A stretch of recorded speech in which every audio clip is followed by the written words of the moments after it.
జీ5 ఉండగా మీ favourite TV shows ని మీరు అస్సలు మిస్ అవ్వలేరు. Complete free. నీకు పెళ్లి కాలేదన్న విషయం ఆ దీపక్ విజయాంబిక వదినకు కూడా తెలుసు.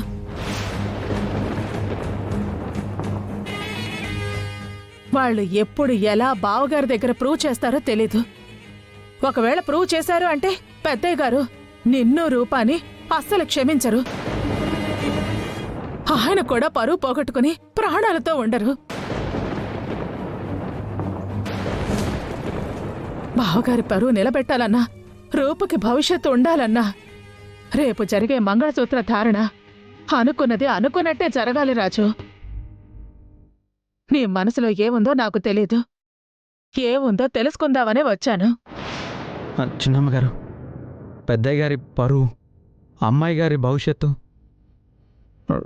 రెండు ముఖ్యమే నాకు.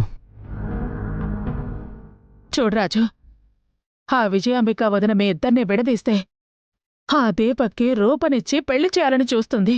అదే జరిగితే రూప జీవితం నాశనం అవుతుంది.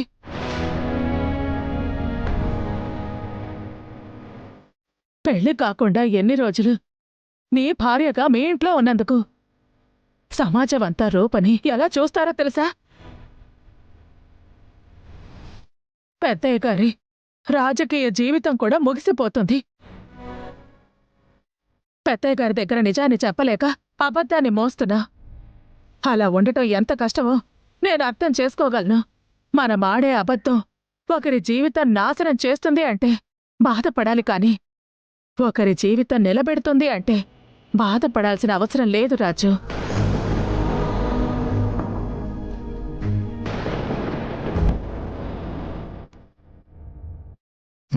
అలాగే చిన్నమ్మగారు.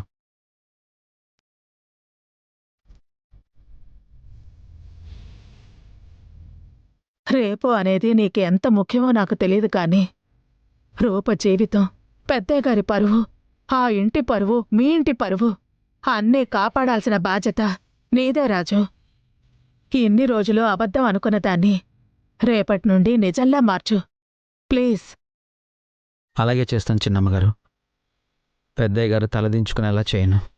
అమ్మాయి గారు నలుగురిలో నవ్వులు పాలయ్యేలా చేయను. రెండు కుటుంబాల గౌరవాన్ని పెంచడానికి రేపు రూపా మెళ్ళలో మంగళసూత్రాన్ని వేస్తాను.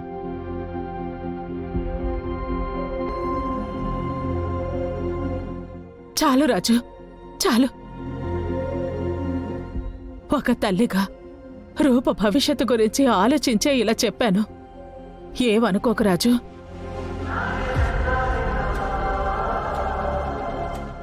ఇంతకాలానికి నా మొర వినిపించుకున్నావు స్వామి. రాజు మనసులో కదలిక తెచ్చావు. నన్ను భార్యగా స్వీకరించేలా చేశావు.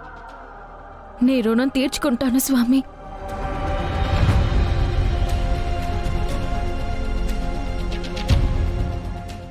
జీ5 యాప్ డౌన్లోడ్ చేసి అన్ని ఎపిసోడ్స్ పూర్తి ఉచితంగా చూడండి.